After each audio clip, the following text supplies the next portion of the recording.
Welcome back, everybody. Today we're going over this pistol that you see in my hands and that you saw me shooting throughout the intro. This is the Arex Delta X. So a lot of people are referring to these as Gen 2 Arex Deltas, and the reason for that is that this is the original Arex Delta. Now, in my opinion, the folks over there at Arex Defense, which is a defense contracting company that builds weapons for the military and all types of subcontractors. I mean, their facilities are top-notch, world-class stuff.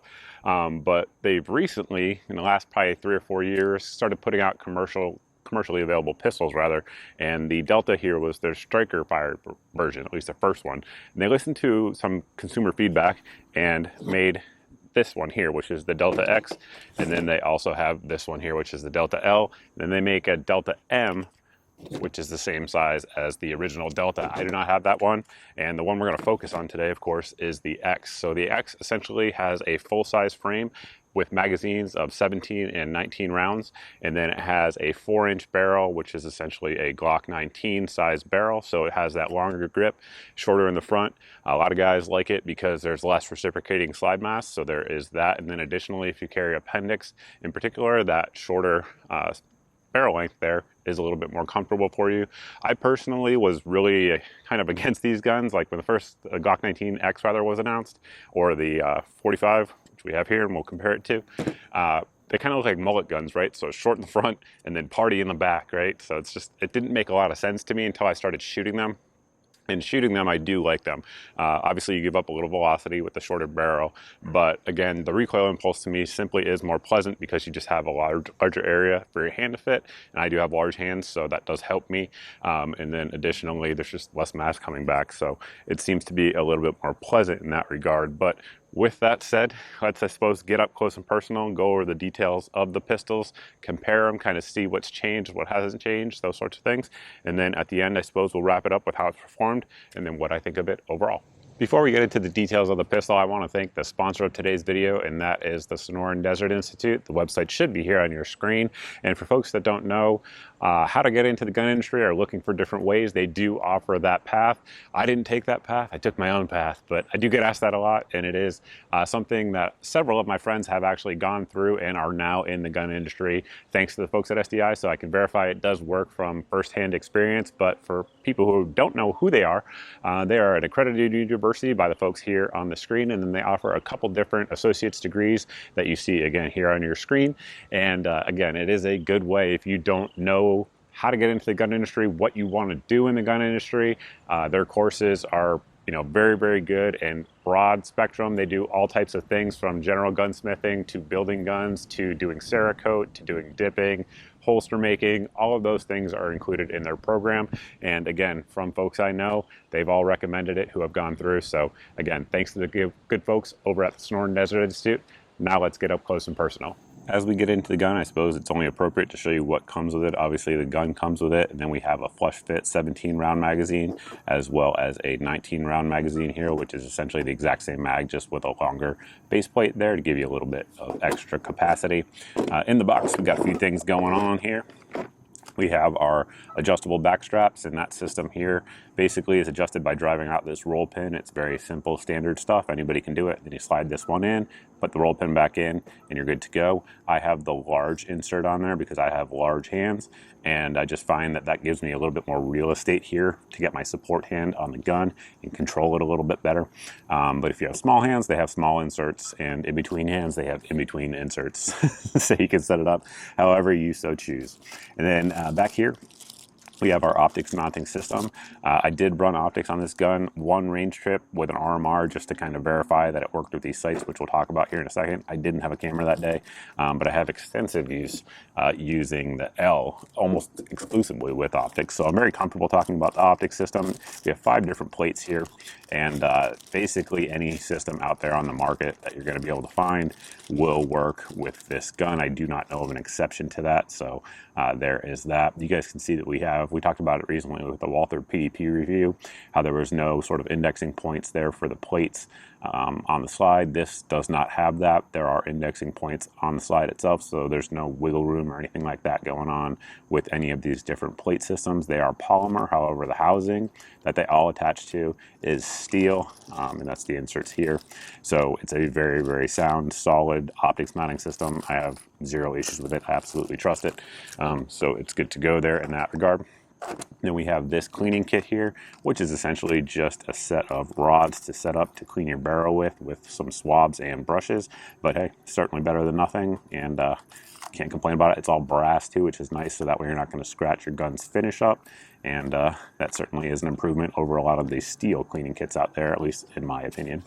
We've set the box aside. Now we'll get into the pistol. While doing that, we're going to make sure it's clear, of course, first.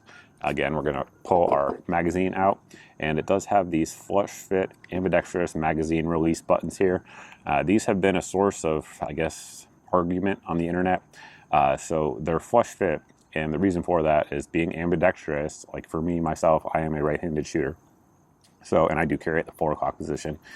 So if I was sitting in a chair or something like that, this portion here would be touching like the chair, or if I'm leaning against a wall or whatever the case may be, that's what's actually touching it. So if it's enlarged, it's relatively easy for that to bump out, and then that way you only have a one shotgun until you fix that malfunction. But with flush fit, it's almost impossible, which I like. If you're gonna have an ambidextrous mag release, this is the way to do it, in my opinion. It's so flush fit that there's no way, almost no way to really accidentally actuate it. However, the downside of it is you're probably not going to see this in a lot of, I don't know, 3-gun matches in the standard configuration anyway, because it is tough to press that magazine release and get it out. So just know that going into it. But they do make, Arex does, and it's imported now in America, you can get these little extension kits to make it a normal, mag release width, and some people like those. If that's you, cool, it's an option, you can get it. I should note there that we do have a decent flare there to the mag well that was not present on the early guns, and then additionally our roll pin there that holds in our backstrap can also be used as a lanyard loop. Now, continuing to clear the pistol, we're going to push up here on the ambidextrous slide lock and slide release, and you guys can see the pistol itself is clear. We're good to go. Starting out here at the mag well, one thing to note that I do like is the way that it's cut. They do have this relief cut here, so that way if you have a double feed and you need to strip and rip this magazine, you can do so very easily. I do like that. Grip texture it's okay. I would say, that's my opinion anyway. I personally like it a little bit more aggressive, and it is a little bit more aggressive there in the front and the back, which I do like, because obviously under recoil, that's what's taking the majority of the force. I would prefer a little bit more aggressive, but I like really aggressive grips. Like I like the Glock RTF2, for example, whereas other people hate it and they think it rubs their skin and stuff like that. It's a preference thing. So the grip angle itself is very similar to an M&P or a 1911, so it's a natural point shooting type of firearm, unlike a Glock, which a lot of people, of course, will index high of the target. We have this nice beaver tail there, nice high undercut trigger guard there. You can get as high as possible in this gun, and as you can see, the bore axis on this pistol is relatively low. There's not many out there that are going to be lower than this. It just makes it for a very, very pleasant shooting experience in that regard. And then you'll note back here we have this sort of like recessed area in the frame, which is a little bit odd. But what it is that Arex, for some contracts, will make this with a thumb safety. Now, thankfully, those aren't in America. My personal opinion anyway, striker-fired guns with thumb safeties are redundant and just a recipe for something to go wrong. Murphy's Law and all of that. Our slide release, slide stop are very minimalistic as well. I like that. Again, being a guy who has relatively large hands, if you shoot with 2 thumbs forward grip, a lot of times I will actuate these if they're large, and that will give me a false slide lock. I've never had that happen with an Arex pistol, but as you can see, they're still large enough that you can actuate them just fine if you want to, and you don't want to run that slide. Our trigger guard here has these ribs on there, and some folks I know shoot like that, and that's just fine. If that's you, you'll get a little bit more grip and index on there than you would if it was flat. And then continuing on, we have these little speed ramps here, some folks colloquially will call them, which is an indexing point for your thumb, but it also has that cutout that allows you to put downward pressure on it, which again just minimizes the muzzle rise as you're firing. Continuing forward, we have a 1913 rail, and Throughout this video, I've been using this pistol predominantly with a Streamlight TLR1 on there, and had no issues with it moving or anything like that. The trigger on the gun has this trigger safety, whereas if you don't pull that, it will not fire no matter what you do. And you'll see we have this striker indicator here on the rear of the slide. But talking just about the trigger itself, it's fantastic. We have this take up, which is, I kind of think of it as like a first stage of a rifle trigger. And then the brake is crisp. It is super, super crisp.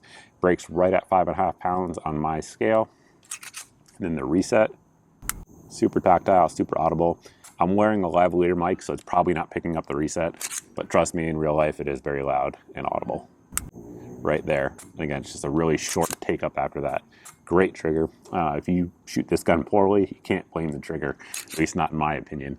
Now let's talk about that striker indicator. Obviously we have that red button on there, but you'll see that as we pull the trigger and take the slack out of it, it's continuing to move back, fully cocking the striker. So it's a partially cocked striker. And then as it gets to the rear, it fires and releases. So one thing I do like that for is for folks that carry inside the waistband, particularly appendix. If you if you holster your gun like this, and you at any point feel that striker coming back, you'll know that something is in your trigger guard and it shouldn't be there. And you can stop immediately before blowing off your leg. It is a nice safety feature in that regard. I do like that. Continuing on up here to the slide, it's nitrided. All of the parts here are going to be nitrided on the slide, including the barrel, recoil spring assembly, etc. Barrel is cold hammer forged, which obviously has proven itself over the years. And we have good serrations there on the front and the rear. They're very easy to use. They're not overly aggressive. They're not going to cut your clothes up or anything like that, but you get a good purchase on the pistol. We have these little cutouts here on the slide, which is nice. It just allows for a little bit easier reholstering. And then one thing that's changed from the Gen 1 version to the Gen 2 is that now the slides are cut for either FN 509 or P320 sights, and it comes with, very similar sights to this out of the factory. However, actually, it comes with these sights right here that you guys can see on the L. So it has that white dot in the front and then serrated rear with a square notch. Great sights, no issues with them at all. But I did replace them on this one with these XS sights. These ones here are not suppressor height. However, that's why I ran it with RMR just to verify. But with an RMR, you basically get a lower 1/4 co-witness with these XS sights here. There'll be a link down below if you guys are looking to pick them up. But I do like them. I just think it's a little bit of an improvement. And obviously you get that night sight capability, which again, in my opinion, is an improvement. We do have this chamber indicator here, so if the chamber had a round in there, it would be sticking up, letting you know that it is loaded, but it is not, letting you know it's down. Then we have our optics mounting system here, which again is very solid. I've had zero issues with it. I used this gun almost exclusively with optics on there. No issues at all. It's a very sound system, and just about any optic out there on the market that is available will work with it. For disassembly of the pistol itself, basically you're just going to lock the slide to the rear and make sure that we are empty. We are. At this point, you can just pull back, pull down on these two tabs on both sides, and it should, if I do it right, come right out. You do not need to pull the trigger. And then you can see the pistol assembly there, and that is the serialized portion, is this portion, the chassis, if you will. Again, everything in there is nitrided. You can see just good, honest wear on there, but at this point, no issues with it in any way. We have our recoil spring guide assembly, which is metal. I know a lot of folks do like that. I don't really have a preference. People ask me that from time to time. Both of them polymer and metal work. I've not really seen an issue performance-wise at all with them. Then we have our barrel, which is a 4-inch barrel. It has a nice target crown out there at the end. Serial number, everything is matching on the gun, as with most European guns. We have our barrel there, and you can see that we have a nice polished speed ramp. We've fed a steady diet of HSTs to this gun and had no issues with the hollow points at all. Reliability was perfectly fine with them. You can get a look there on the slide itself, and you'll note that there's basically there are no machine marks at all that I can see. And one thing about nitriding as a metal treatment, gives you good surface corrosion resistance rather, good surface hardness, and good lubricity. But one thing it does is that if there's any machining imperfections, it highlights them big time. And I do not see any on there at all. So again, just a kind of a sign that the Arex plant is putting out quality stuff. Now you guys can see, of course, where they're on the barrel. That's just from use. But again, that nitride treatment is actually into the metal itself. So it's not just the surface, it goes below that. So you get all those properties are still retained on there, even if the surface is showing a little bit of wear. And then reassembly is basically the same thing in the opposite order. But you'll see here we have these little cutouts here on the slide. So you don't have to slide it all the way forward like you do on some guns. Basically, just line those up and then push down and pull back. And that's it, you're reassembled. Now we'll dig into the comparisons a little bit here. So obviously we have our Delta X, and then this is the original Delta. You can see the grip is different all the way around. The texture is different. It has a little bit more, I guess, blocky texturing to it, whereas this is all probably done with a laser, I would imagine, after the mold comes out, whereas this was done in the mold itself. Trigger, identical. This one here only had one rail for the 1913 section. This obviously has three. Just gives you a little bit more versatility when you're adding lights, lasers, etc. We already talked about the slide being cut for the sights, and then additionally, obviously this one was not optics cut. So there is that. But again, the M version of this is going to be identical in size to this.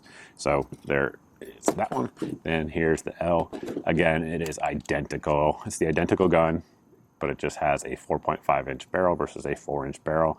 Nothing else is different. And then we have our Glock 45, which again, very similar to the Glock 19X that I talked about in the beginning. In my opinion, they're mullet guns, short in the front, long in the back. So very similar in terms of size. One exception going to be width. So you guys will see here, if I line them up, is that they're basically the exact same size, but the Arex is just thinner. All the way around, it's a little bit thinner. It's also a little bit lighter. But again, the shooting attributes of these types of guns is fantastic. I have a lot of appreciation for it when we get it out there on the range. And because it's so similar to the Glock 19 in terms of slide dimensions, as well as the 45 and the 19X. When I ordered the holster that you guys have probably seen throughout this video, this is from We The People holsters. Those should be a link and discount code and stuff like that in the video description, probably on your screen as well. We shall see. But this one here is not, like the Arex rather, I should say, is not listed on their site. But because I knew it's so close to the Glock 19, I just ordered an optics cut holster from them for a Glock 19 with a light, the stream light, obviously light on there, and I knew that it would fit, and it does. It fits perfectly. So there is that in terms of holster compatibility. At this point, I think we've covered all the important specs and details on the firearm itself. There's a couple things that are always important to talk about. Number one is going to be price point, and then reliability, or maybe switch those around. Reliability is paramount in my opinion, and this gun right now has just over 800 rounds through it, has had 0 malfunctions. To date, I have not had a malfunction with any Arex pistol, and I think I own 5 of them. So they have a pretty good track record here on the channel, and it's not just here. Look around the internet, look at different reviews, you'll see that folks are basically all saying that these guns are just uber reliable firearms. So that is awesome. What's also awesome about that is that they're not super expensive. So I looked right before making this video, and again, it's August of 2021, which is relative to what I'm about to say. And I saw this gun for $475 in terms of actual price. The MSRP, of course, is higher. But in 2021, right now, gun sales are just off the charts.